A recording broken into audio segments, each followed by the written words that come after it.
And what's up, everybody? Welcome back to the channel. It is your friend Sheep Ludes. I am running on a solid 3 hours of sleep right now. I have returned from my journey of self discovery on the mean streets of New York and the historic streets of Philadelphia, I guess. I don't know. I haven't discovered much about myself, aside from a few things that I feel like are kind of important, right? A, taking a few days off of playing 2K is good for you, okay? Know that. Two, the podcast will do just fine without me. Kind of a blow to my self-esteem. It's all good, man. And three, Midtown Manhattan is one of the 7 gates of hell, I'm convinced. It is easily one of the most cracked out places I've ever been in my life. That being said, I'll talk about the trip at the very end of this video a little bit, and I'll talk more about it on stream over the next couple days too, but everything I ate there was absolute fire. Let's go ahead and catch up on what I missed. Let's talk about the market in NBA 2K23 My Team. Woo! We got some new Happy Holidays cards in my absence. We got James Harden, we got Michael Cooper, and DeAndre Ayton. So let's kind of go over those guys first and foremost. I have a few of those guys. So I don't have Harden, but it's just a Harden card. I still don't have Wendell too. But Wendell has a really, really good release this year. He's worth grinding for sure. Like, he is for sure worth grinding. Like, Wendell Carter is very solid.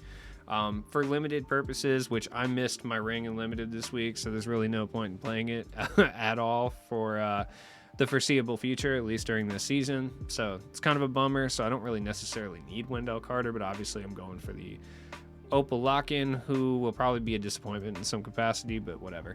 Wendell's still good. I mean, he'll be useful for like lower overall base challenges, just with his jump shot and his badge count. They're solid. James Harden's James Harden. Like, you know what you're getting with James Harden at this point. It's kind of just like a not very good version.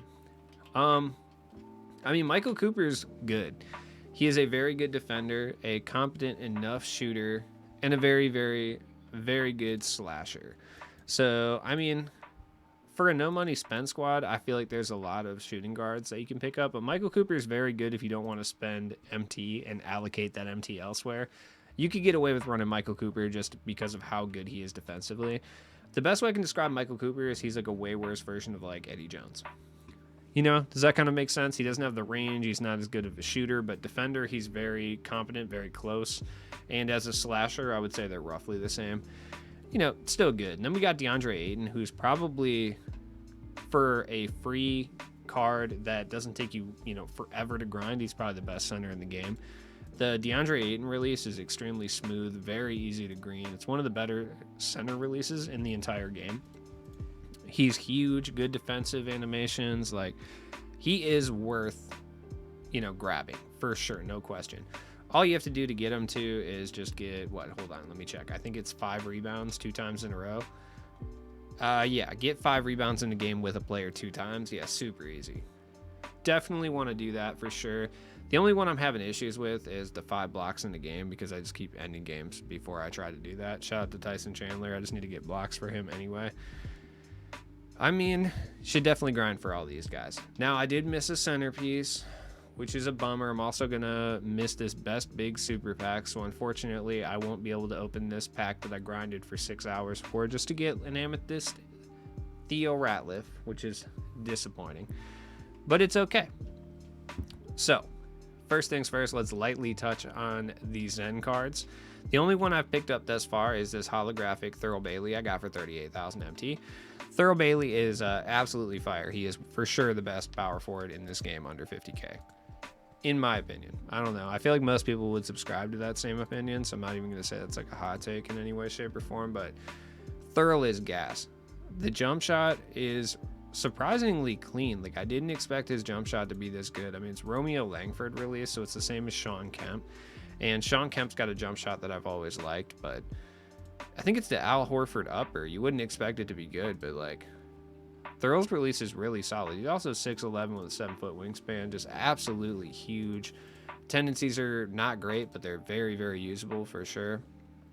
The 20 contest shot tendency is his biggest like knock, I would say. Just because if you off ball with Thurl Bailey, he's not going to contest as much as you'd want, but still really, really good. Guard Up is a badge that I would definitely give him, by the way. Like, that's kind of the one thing. Guard Up and Claymore are the two that I would definitely look to give Thurl.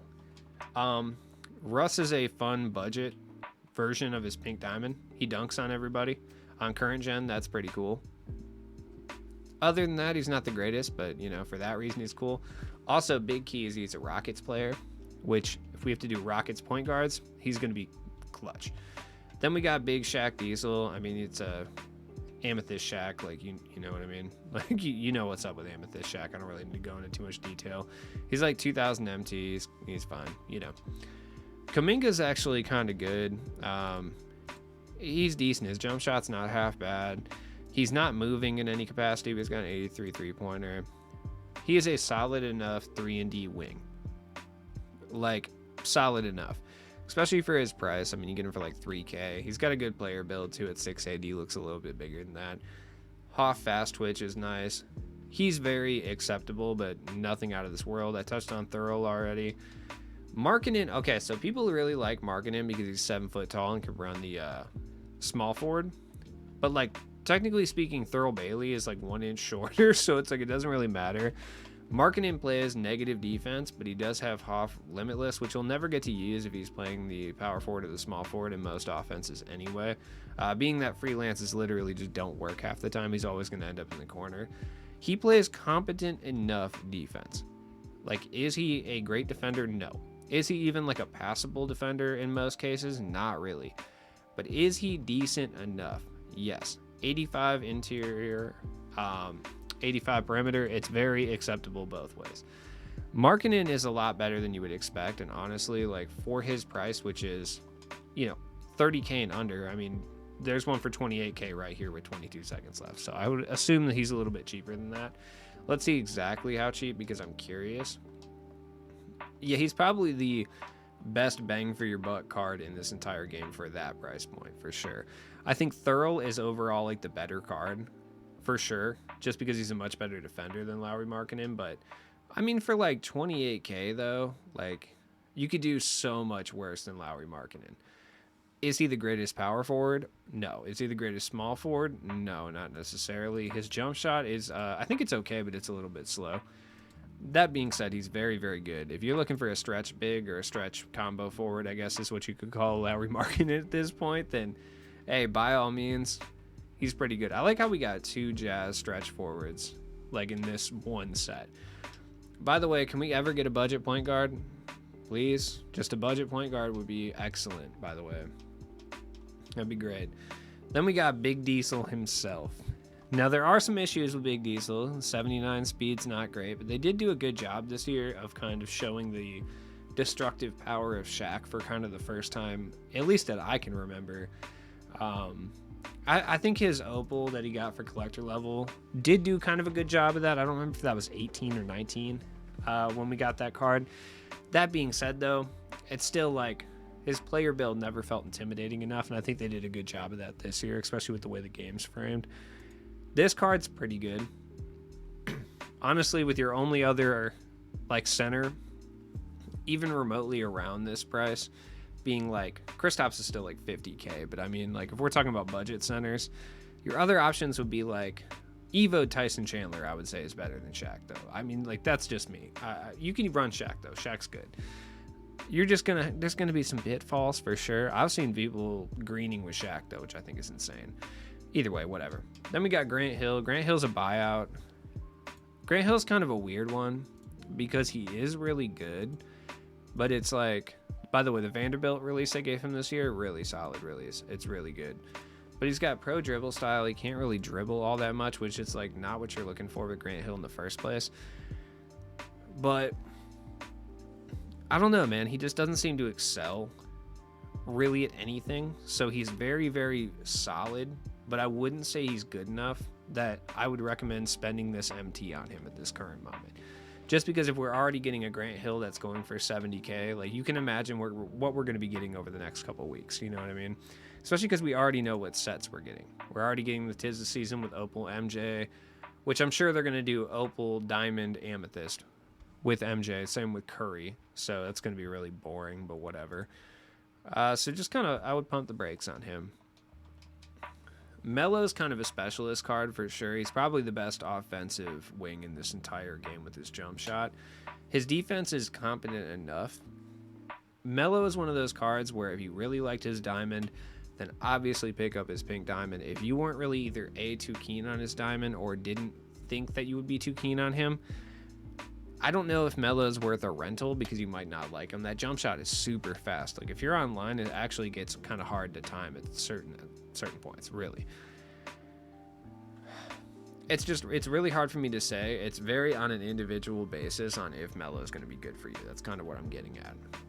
And then we got Opal Shaq, who is significantly cheaper than he should be due to his lack of shooting ability, but there is no center in this game as dominant on the interior as Shaq.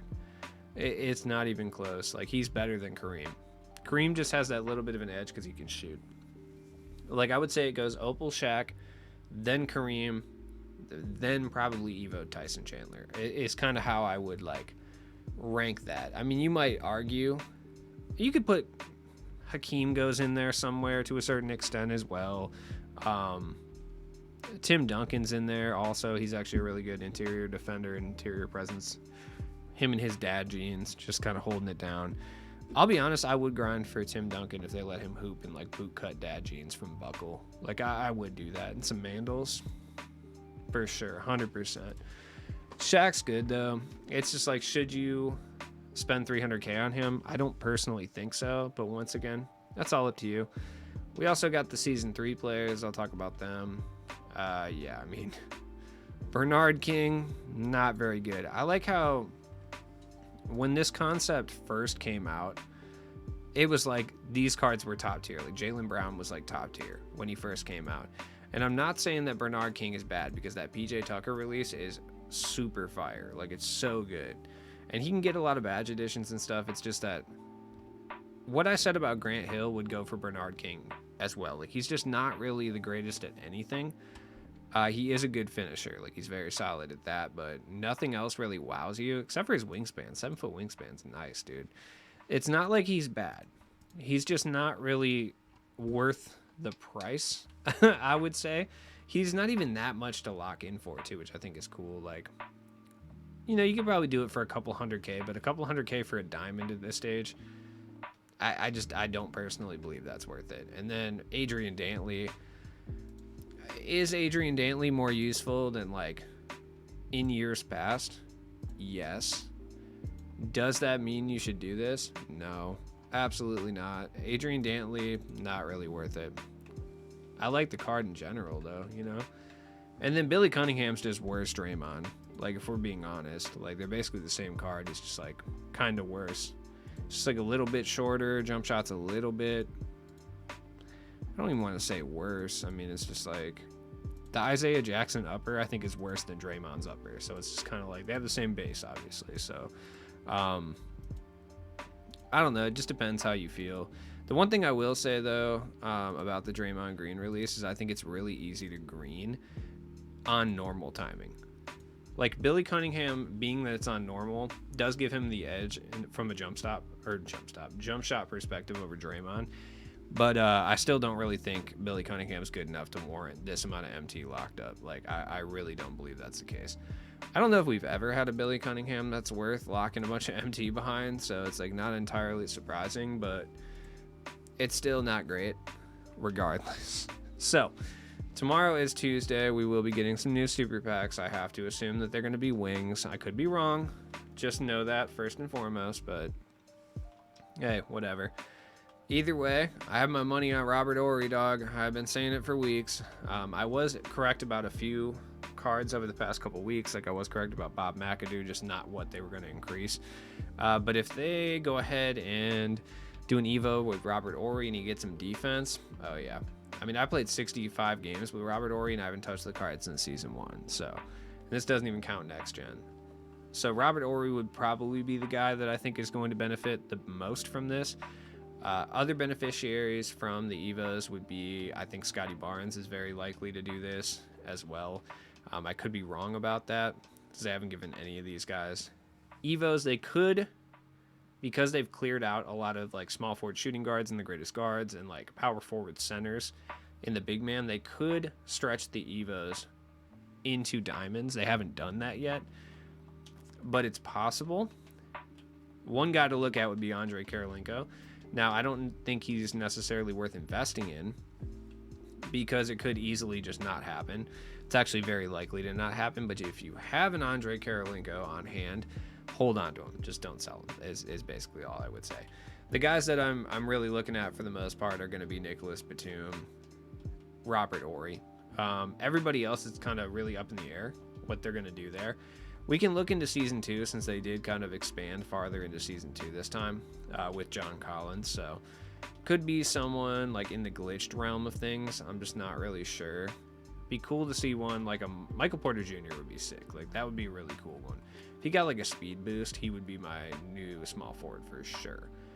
No question about it. But once again, that would have to go into the diamond territory. Duncan Robinson's a good shout. Oubre's a decent shout, even though he's a primary shooting guard. I still kind of like Ruben Patterson, but who knows? You know, it's just tough to really say. I don't think anyone from the main event, unless they go Rafe LaFrentz, which I don't think they're going to do, or Desmond Bane or something. It's tough to say. Franz Wagner still might get one, but he just got a moments challenge. So majority of people who like play this game like that would buy these Evos are probably going to have him already. So I don't know. It'd be cool to see him do some of this like Season 2 selects. Like if they did one for like Steven Jackson, that would be like sick. Steven Jackson's super good. Or just someone kind of random like Calvin Nat, dude. Like all of a sudden he went up to a pink diamond Calvin Nat. You know, that'd be cool. I wish they would do that. Obviously they're promo cards only for the most part since they're superstars. Since they're super packs, you can tell the 3 hours of sleep, 4 hours of sleep, whatever I got is really getting to me, dude, for sure. Also, I didn't notice that they have a diamond intensity Zion for 15k instead of like one of the cards from the set. Like, what is this? Why? Why, dude? I don't understand. I'm confused. Why? Why is this a thing? All right, whatever. I don't even care anymore. That's just okay. Whatever. As always, it's been your friend Cheap Ludes. I will see you guys tomorrow when we get the super packs. We'll kind of see what's going on. I don't think we get our first diamond yet. No, I think we still get amethyst for the for these, I want to say. Let's see. 87, 88. Let's see, has it gone up one overall per day? No, they've done 2 89s. So what I would expect to have another 91 tomorrow, and then we'll start to get to the diamonds. So have a good night, you guys. Peace.